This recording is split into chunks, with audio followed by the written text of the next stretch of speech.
가면 뒤의 진실, 완벽했던 그녀, 치명적인 배신을 숨기고 있었다.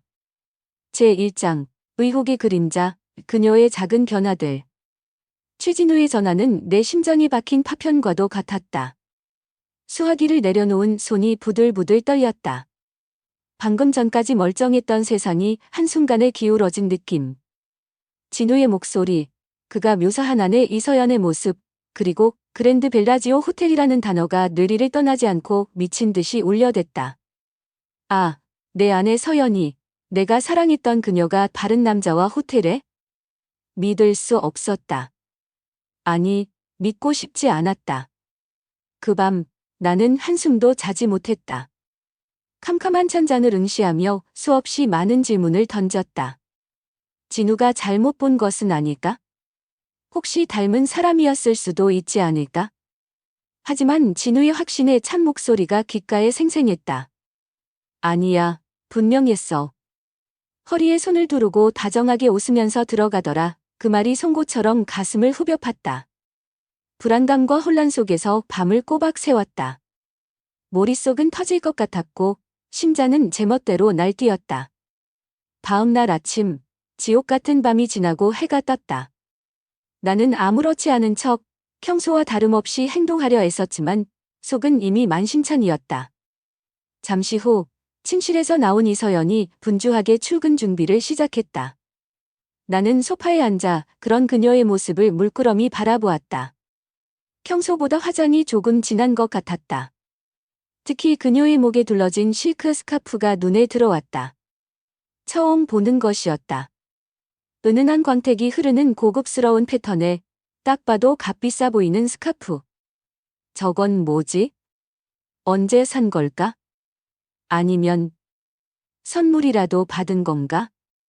의혹의 그림자가 스멀스멀 키어올랐다. 오늘 뭐 특별한 일 있어? 그 스카프 처음 보는 건데 예쁘네. 최대한 아무렇지 않은 척 일상적인 투로 물었다. 내 목소리가 미세하게 떨리는 것을 그녀는 눈치챘을까?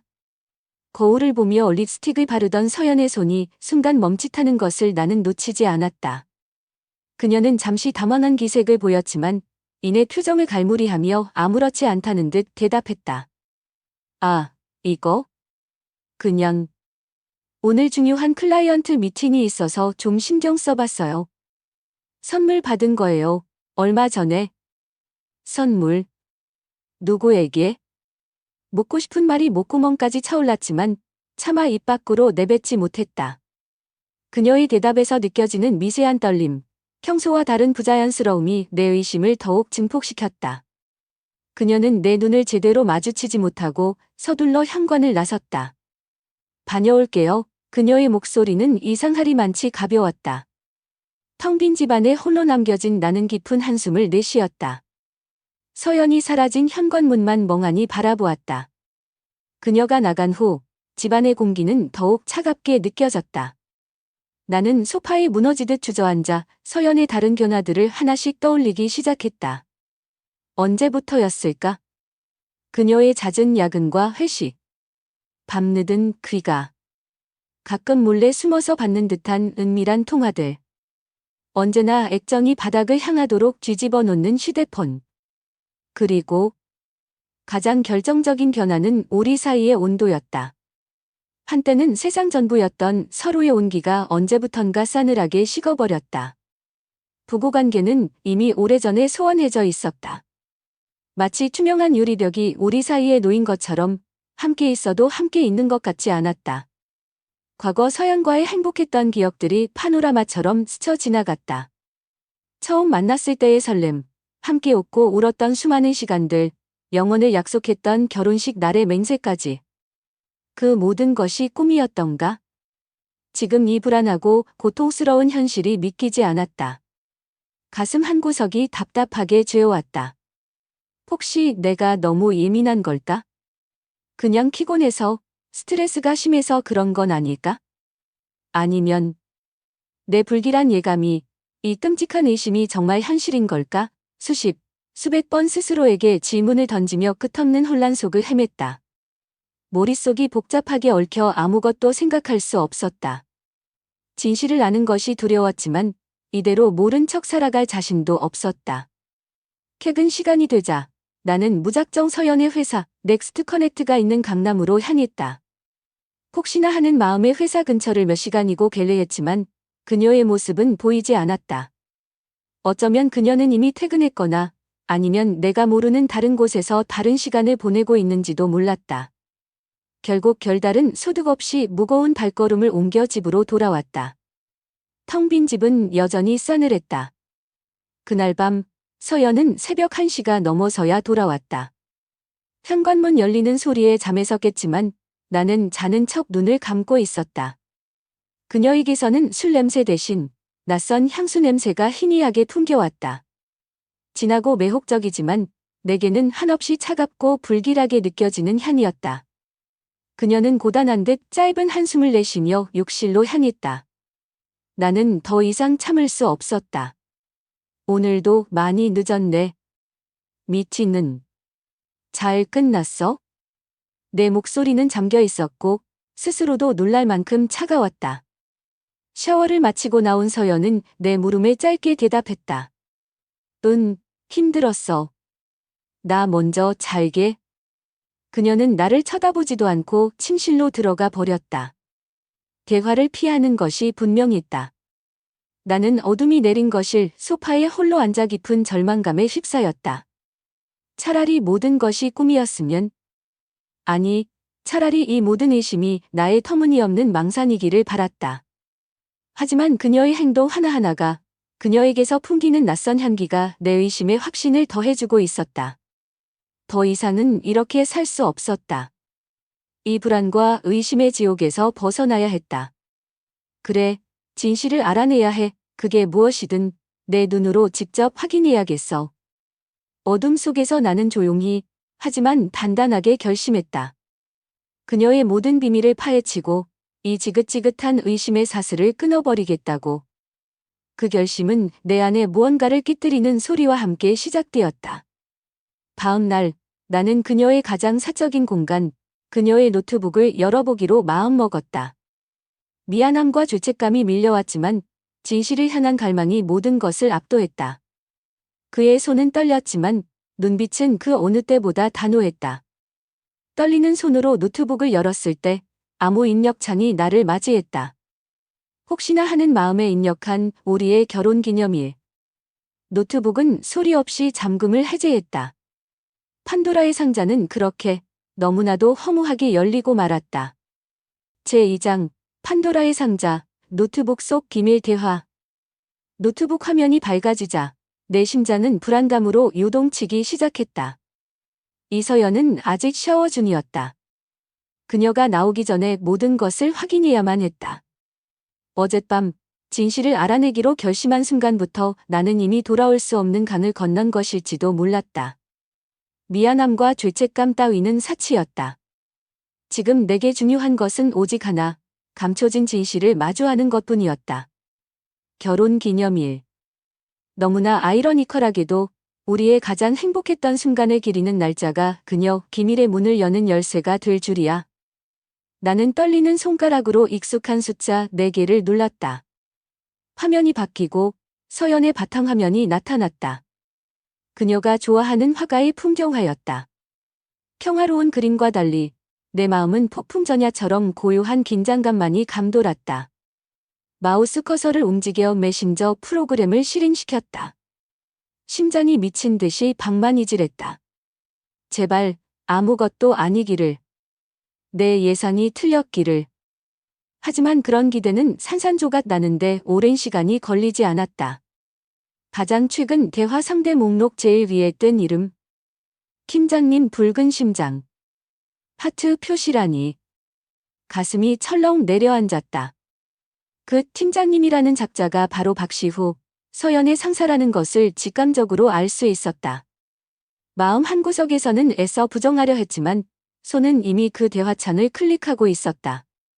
스크롤을 내리자 처음에는 평범한 업무 관련 대화들이 오갔다.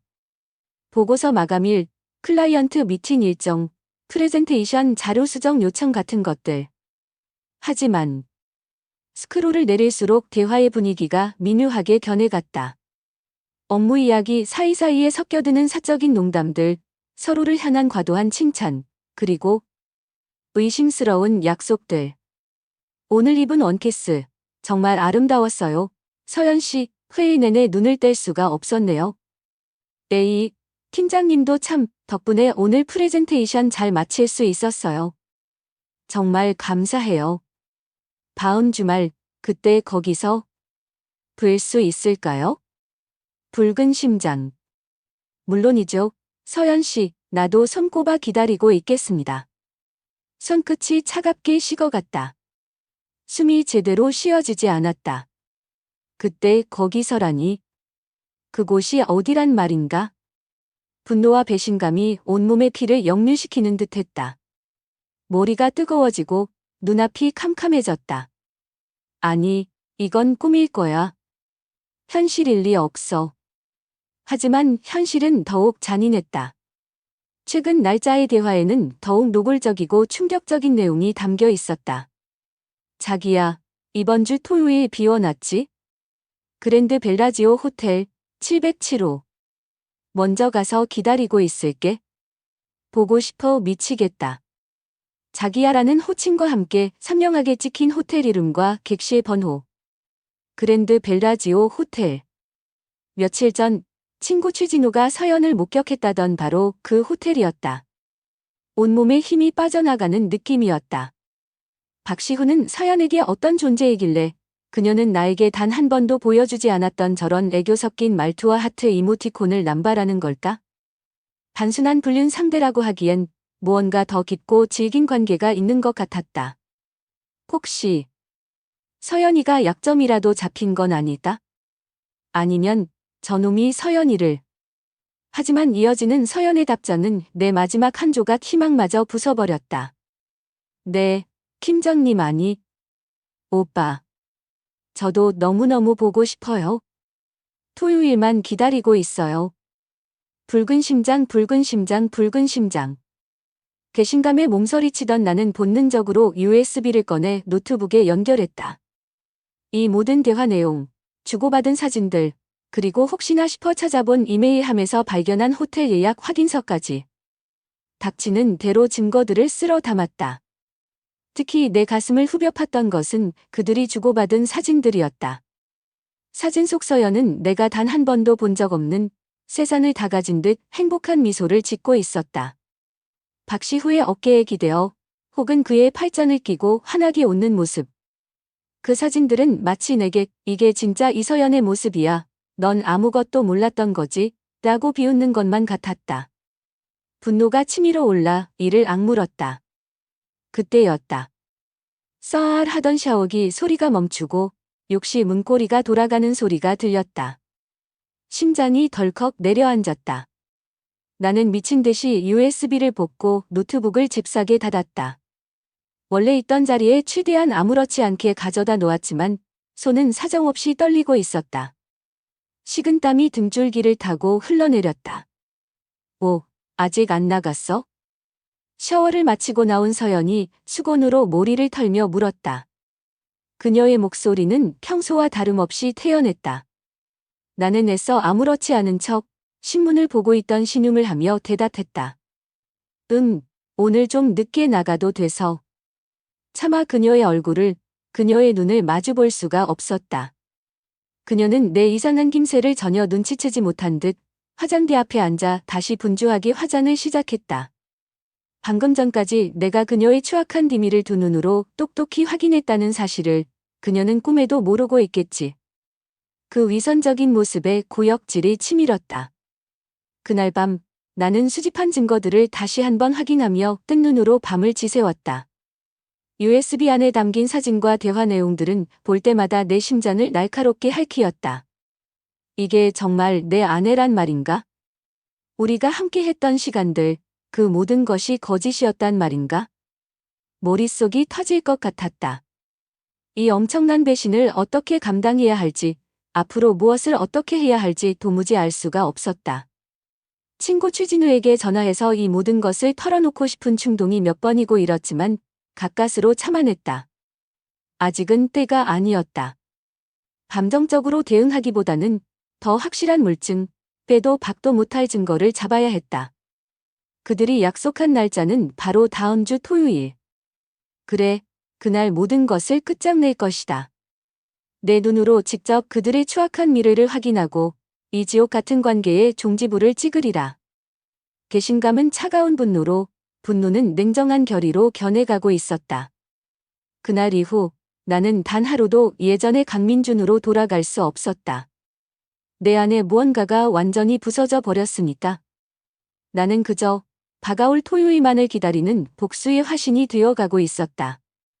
제3장, 현장 잠복, 배신의 목격. 드디어 그날이 밝았다. 아내 이서연과 박시후, 그 두 사람이 은밀한 만남을 갖기로 약속한 토요일. 지난밤, 나는 복수심에 불타 잠 못 이루는 밤을 보냈다. 이제 와서 돌이킬 수 있는 것은 아무것도 없었다. 오직 처절한 진실과 그에 상응하는 대가를 치르게 하는 것만이 내게 남은 유일한 길이었다. 나는 아침 일찍부터 그랜드 벨라지오 호텔 건너편 창가 자리가 좋은 카페에 진을 치고 앉았다. 마치 전쟁을 앞둔 경사처럼 혹은 사냥감을 기다리는 굶주린 맹수처럼 내 온 신경은 호텔 정문을 향해 곤두서 있었다. 시간이 흐를수록 입술은 바짝 말라갔고 심장은 터질 듯 격렬하게 뛰었다. 커피는 이미 몇 잔째인지 몰랐다. 씁쓸한 액체가 식도를 넘어갈 때마다 속에서부터 뜨거운 무언가가 올컥 치밀어 오르는 것 같았다. 제발 이 모든 것이 악몽이기를. 하지만 동시에 내 두 눈으로 그들의 추악한 민낯을 똑똑히 확인하고야 말겠다는 차가운 결의가 나를 지배했다. 오후 3시가 조금 넘었을까? 드디어 익숙한 차량 한 대가 호텔 주차장으로 미끄러져 들어왔다. 심장이 멎는 듯했다. 이서연의 차였다. 몇 분 후 운전석에서 그녀가 내렸다. 평소보다 한껏 멋을 낸 옷차림, 낯선 설렘이 깃든 듯한 표정. 그리고 곧이어 검은색 고급 세단 한 대가 그녀의 차 뒤에 멈춰 섰다. 운전석에서 내린 남자는 박시후였다. 그가 서연에게 다가가자 두 사람은 마치 오랜 연인처럼 자연스럽게 서로를 마주보며 미소 지었다. 그리고 다음 순간 내 눈을 의심하게 만드는 장면이 펼쳐졌다. 박시후가 너무나도 당연하다는 듯 서연의 허리를 한 팔로 감싸 안았고 서연은 그의 어깨에 살짝 머리를 기댔다. 두 사람은 환하게 웃으며 호텔 로비 안으로 사라졌다. 나는 떨리는 손으로 휴대폰 카메라를 들어 그 모든 장면을 빠짐없이 담았다. 셔터를 누르는 손끝이 분노로 파르르 떨렸고 심장은 산산조각 나는 듯한 극심한 고통에 신음했다. 하지만 이상하게도 눈물은 나오지 않았다. 대신 얼음처럼 차가운 분노가 온몸을 휘감으며 나를 지배하기 시작했다. 그래, 이제 모든 것이 분명해졌다. 더 이상의 의심도 미련도 없었다. 그들이 엘리베이터를 타고 위층으로 올라가는 것까지 확인한 후 나는 자리에서 일어나지 못하고 1시간가량을 망부석처럼 앉아 있었다. 머릿속은 하얗게 비어 있었고 오직 심장이 격렬하게 뛰는 소리만이 귓전을 때렸다. 시간이 얼마나 흘렀을까? 나는 기틀거리며 자리에서 일어나 호텔 로비로 향했다. 그리고 프런트 직원에게 최대한 침착한 목소리로 말을 걸었다. 저 707호에 묵고 계신 박시후 씨에게 긴급하게 전달할 메시지가 있어서요. 제가 박시후 씨 오랜 사업 파트너인데 지금 전화 연락이 잘 안 돼서요. 내 거짓말은 생각보다 자연스럽게 흘러나왔다. 직원은 잠시 의아한 표정을 지었지만 이내 인터폰으로 707호에 연결을 시도했다. 뚜루루를 신호음이 몇 번 울리고 잠시 후 수화기 너머에서 희미하게 목소리가 들려왔다. 박시후의 목소리인 듯했다. 그리고 그 사이로 너무나도 익숙한 하지만 지금 이 순간만큼은 세상에서 가장 낯설고 혐오스러운 여자의 웃음소리가 문틈으로 새어나왔다. 이서연이었다. 그녀는 그 안에서 다른 남자와 함께 웃고 있었다. 그 웃음소리는 내 가슴에 마지막 비수를 꽂는 듯했다. 모든 것이 끝났다. 확인 사살. 나는 더 이상 참을 수 없다는 것을 깨달았다. 당장이라도 그 문을 부수고 들어가 두 인간의 머리채를 잡고 싶었지만 가까스로 이성을 붙들었다. 지금은 아니었다. 나는 직원에게야 괜찮습니다. 나중에 다시 연락드리겠습니다. 라는 말을 남기고 황급히 호텔을 빠져나왔다. 집으로 돌아갈 수 없었다. 그곳에는 더 이상 내가 있을 자리가 없었다. 나는 무작정 택시를 잡아타고 유일한 친구 최진우의 원룸으로 향했다. 초인종을 누르자 잠시 후 부스스한 모습의 진우가 문을 열었다. 그는 내 몰골을 보더니 아무 말 없이 나를 안으로 들였다. 나는 진우에게 그동안 있었던 모든 일을 털어놓았다. 서연의 이상한 행동들, 노트북에서 발견한 충격적인 대화 내용들, 그리고 방금 전 호텔에서 내 눈으로 직접 목격한 대신의 현장까지. 그동안 모아온 사진과 영상, 메신저 대화 캡처 파일들이 담긴 USB를 건네자 진우는 파일을 확인하며 나와 함께 분노하고 절망했다. 이런 미친 인간들 같으니라고. 민준아, 괜찮냐? 아니, 괜찮을 리가 없지. 진우는 내 어깨를 두드리며 진심으로 나를 위로했다. 그의 따뜻한 위로에 그동안 애써 눌러왔던 감정들이 한꺼번에 터져나왔다. 나는 어린아이처럼 진우의 품에 안겨 한참을 울었다. 실컷 울고 나니 이상하게도 마음 한구석이 조금은 후련해지는 것 같았다. 민준아, 이제 어떻게 할 생각이야? 이대로 가만히 있을 순 없잖아. 진우의 단호한 물음에 나는 고개를 들었다.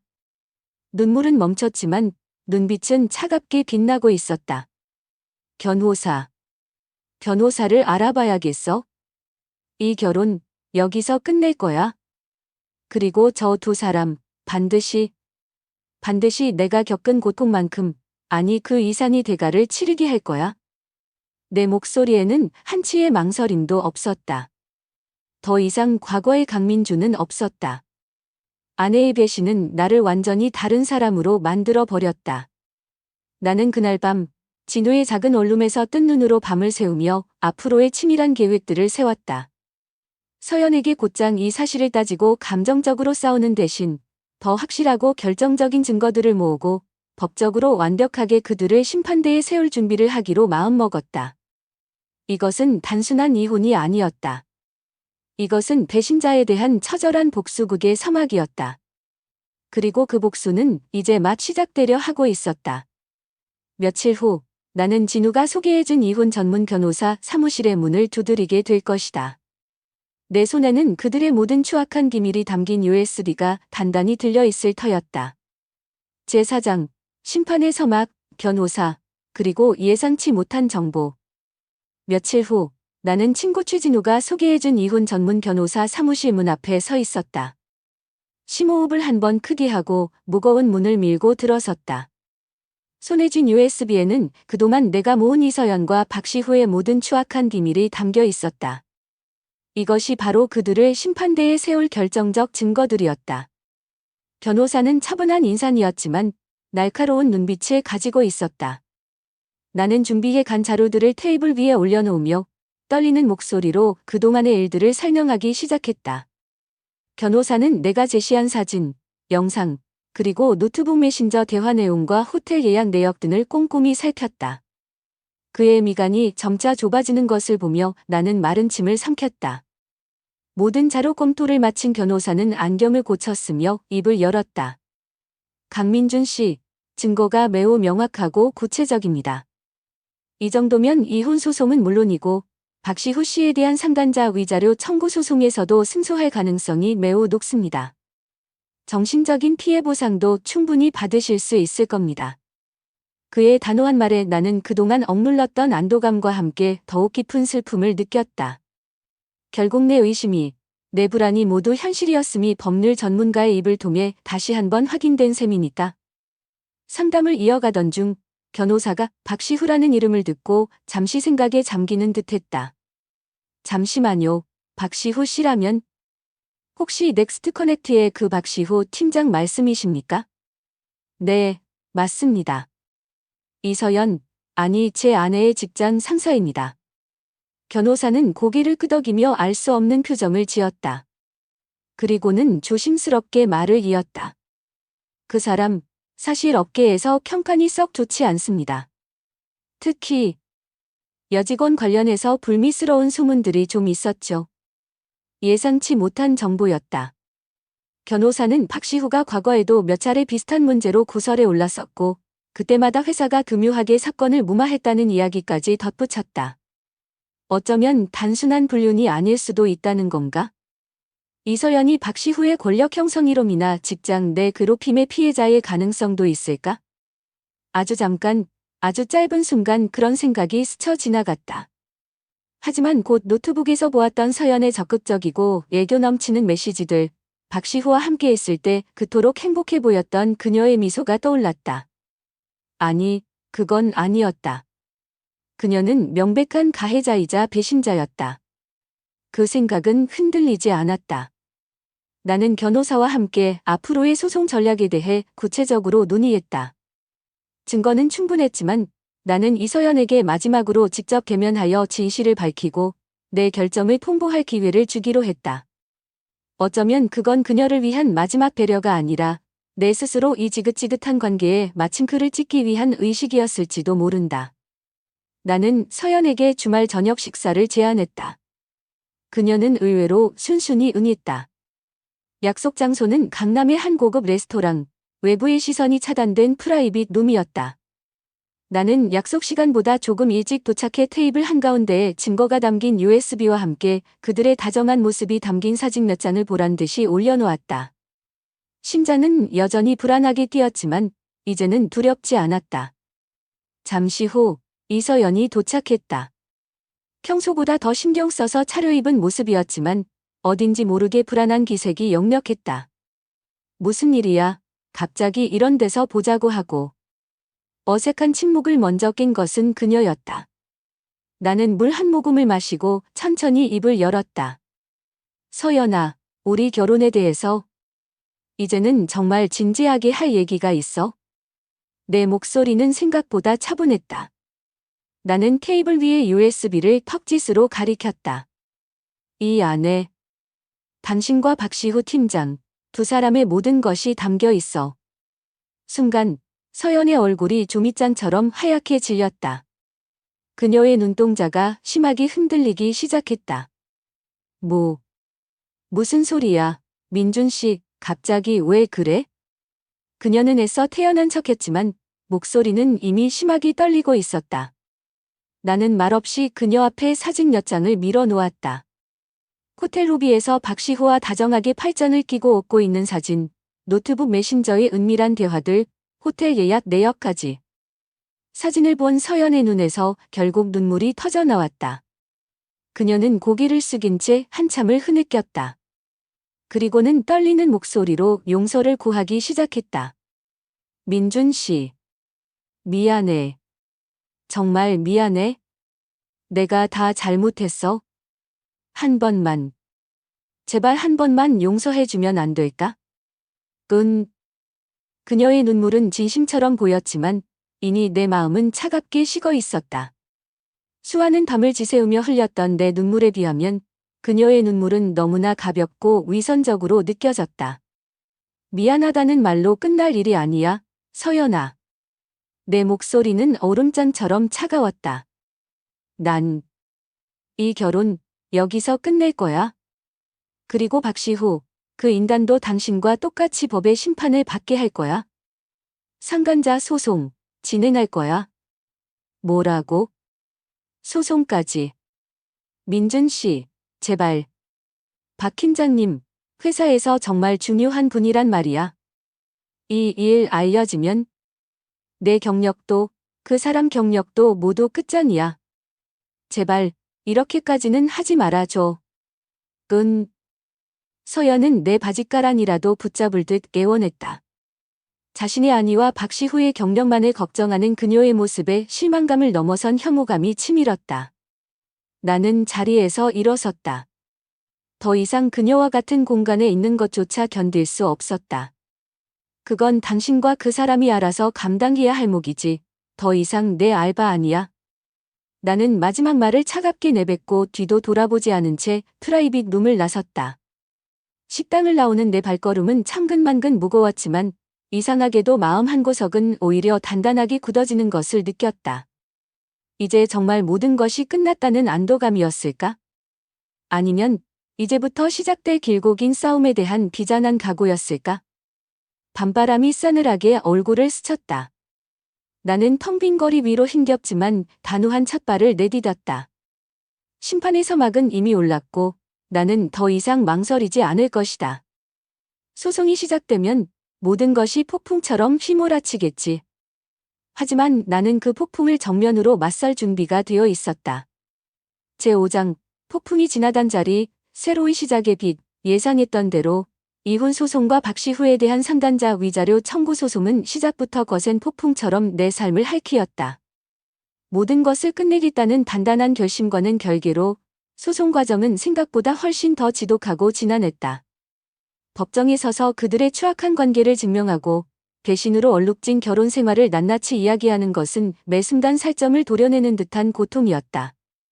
밤에는 악몽에 시달렸고 낮에는 끓어오르는 분노와 깊은 허탈감 사이를 위태롭게 오갔다. 하지만 나는 혼자가 아니었다. 친구 최진우는 언제나처럼 내 곁을 든든하게 지켜주었고 때로는 형처럼, 때로는 친동생처럼 나를 챙겼다. 그리고 또 한 사람, 직장 동료인 김수현 씨. 그녀는 내색하지 않았지만 내가 겪고 있는 힘든 시간들을 어렴풋이 눈치챈 듯했다. 가끔 건네는 따뜻한 커피 한 잔, 힘내라는 짧은 메모, 그리고 무엇보다 나를 판단하지 않고 묵묵히 들어주는 그녀의 조용한 위로와 지지가 큰 힘이 되었다. 그녀의 존재는 마치 사마디 오아시스처럼 메마르고 황폐해진 내 마음에 조금씩 생기를 불어넣어 주었다. 소문은 빠르게 퍼져나갔다. 이서연과 박시후의 불륜 사실이 넥스트컬렉트 회사 내부에 알려지자 회사는 발칵 뒤집혔다. 긴급 감사팀이 꾸려졌고 박시후의 과거 흔적들이 하나둘씩 수면 위로 드러나기 시작했다. 그가 팀장이라는 직위를 이용해 여러 여직원들에게 부적절한 관계를 강요하거나 위계에 의한 갑질을 일삼았다는 추문들이 본물처럼 터져나왔다. 변호사에게 들었던 소문이 사실이었던 것이다. 결국 박시후는 모든 직위에서 해제되었고 얼마 지나지 않아 회사에서 불명예스럽게 해고당했다. 화려했던 그의 경력은 한순간에 잿더미가 되었고 업계에서는 거의 매장당하다시피 했다. 그토록 당당하고 거만했던 그의 몰락은 어쩌면 당연한 결과였지만 한편으로는 인간의 욕망과 허무함에 대해 다시 한번 생각하게 만들었다. 이서연 또한 마찬가지였다. 그녀는 소문이 퍼지기 시작하자마자 회사에 사직서를 제출하고 자취를 감췄다고 했다. 한때 잘나가던 커리어 우먼이었던 그녀의 몰락. 나는 그녀에 대한 어떤 연민도 느끼지 않았다. 그저 모든 것이 제자리를 찾아가는 과정이라고 생각할 뿐이었다. 몇 달 뒤 법원은 드디어 내 손을 들어주었다.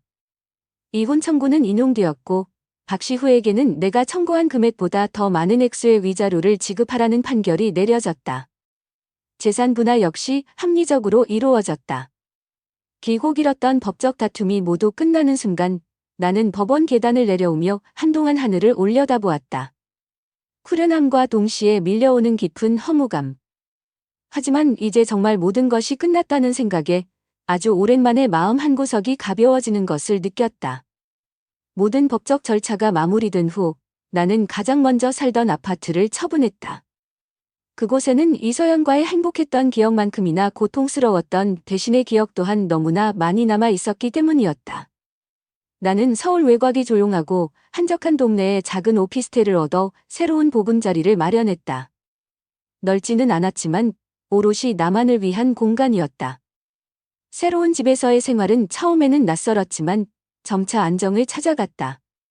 나는 의식적으로 나 자신을 돌보는 시간을 갖기 시작했다. 서툴지만 직접 요리를 해 먹었고 매일 아침 공원을 달리며 땀을 흘렸다.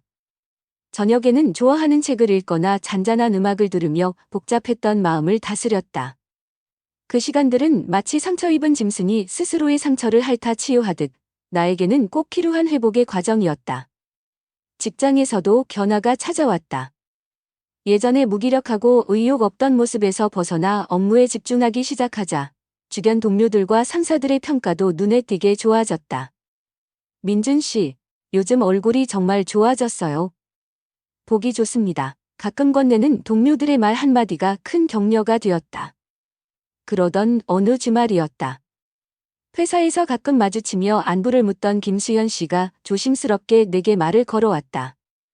선배, 혹시 주말에 시간 괜찮으시면 같이 등산 가실래요? 요즘 날씨가 너무 좋아서요.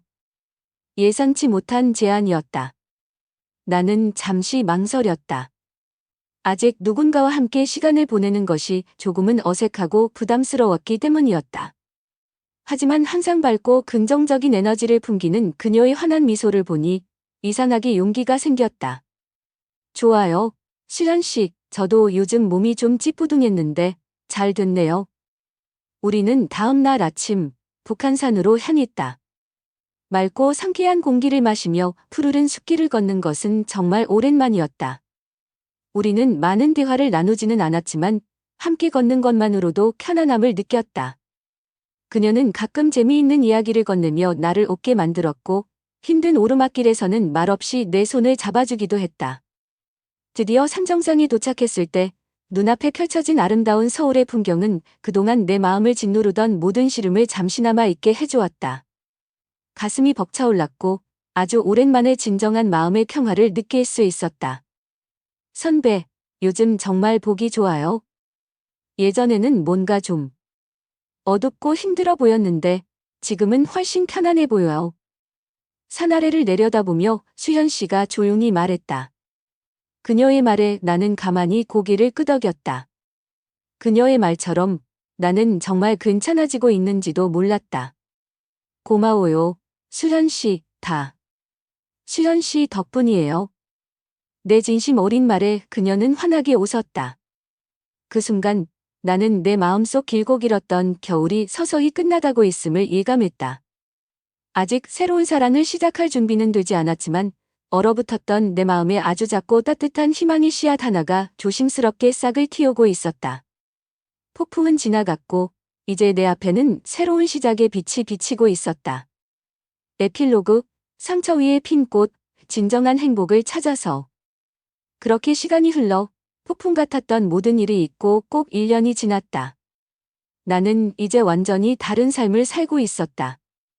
서울 외곽이 조용한 동네에 얻은 작은 오피스텔은 온전히 나만의 공간이었고 그곳에서 나는 규칙적이고 평화로운 일상을 정성껏 가꿔나갔다.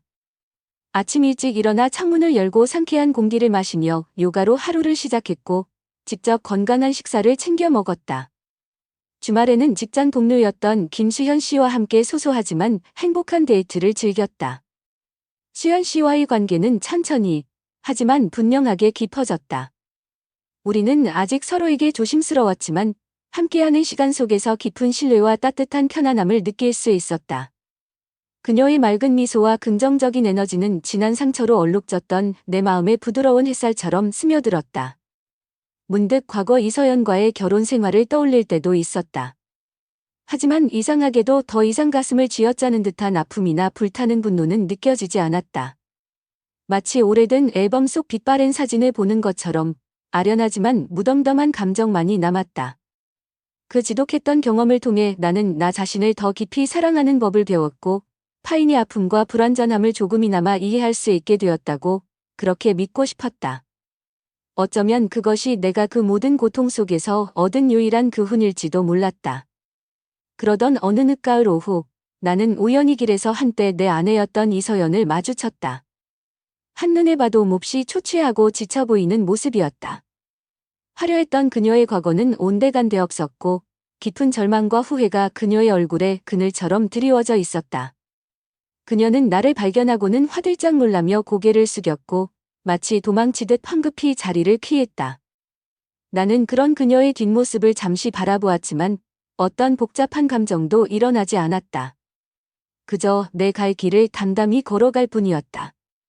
그 순간 나는 진정한 복수란 상대를 파멸시키는 것이 아니라 나 자신이 그 모든 상처를 딛고 일어나 누구보다 행복하게 살아가는 것임을 깨달았다. 과거의 그림자에 더 이상 얽매이지 않고 오롯이 현재의 내 삶에 집중하는 것, 그것이야말로 가장 완전한 승리이자 나 자신을 위한 최고의 선물이었다. 시간은 또 흘러 계절은 차가운 바람을 몰고 왔다. 그리고 마침내 기다렸다는 듯이 첫눈이 내리던 날 나는 수현 씨와 함께 하얀 눈으로 뒤덮인 공원을 걷고 있었다. 뽀드득 뽀드득 우리의 발자국 소리만이 고요한 공원에 울려 퍼졌다. 그녀는 추운지 빨개진 코끝으로 하얀 입김을 불며 해맑게 웃었다. 그 모습을 바라보는 내 마음에도 따스한 온기가 번졌다. 손 되게 차갑네요. 시현 씨가 불쑥 내 손을 잡았다. 그녀의 작고 따뜻한 손이 내 차가운 손을 부드럽게 감쌌다. 순간 심장이 기분 좋게 두근거렸다. 나는 가만히 그녀의 손을 마주잡고 천천히 하늘을 올려다보았다. 하염없이 쏟아지는 눈송이들이 온 세상을 하얗게 뒤덮고 있었다. 마치 지난날의 아픔과 상처들을 모두 깨끗하게 정화시켜주는 것만 같았다. 그래, 이제 내 마음속 길고 길었던 겨울은 정말로 끝났다. 이제 내 삶에는 따뜻한 봄이 오고 있는 것이다. 나는 시현 씨를 바라보며 희미하게 미소 지었다. 그녀 역시 나를 보며 따뜻하게 웃어주었다. 우리는 아무 말 없이 그저 서로의 온기를 느끼며 함께 눈길을 걸었다. 그것으로 충분했다. 혹시 지금 당신도 어둡고 아픈 시간의 터널을 지나고 있다면 부디 이 말을 잊지 않기를 바란다. 당신은 절대 혼자가 아니며 그 어둠 끝에는 반드시 당신을 기다리는 빛이 있다는 것을. 그리고 당신의 계절도 반드시 다시 돌아올 것이라는 것을. 내 이야기가 누군가에게 작은 위로와 용기가 되었기를, 그리하여 상처 위에 아름다운 꽃을 피워낼 수 있기를 진심으로 소망한다.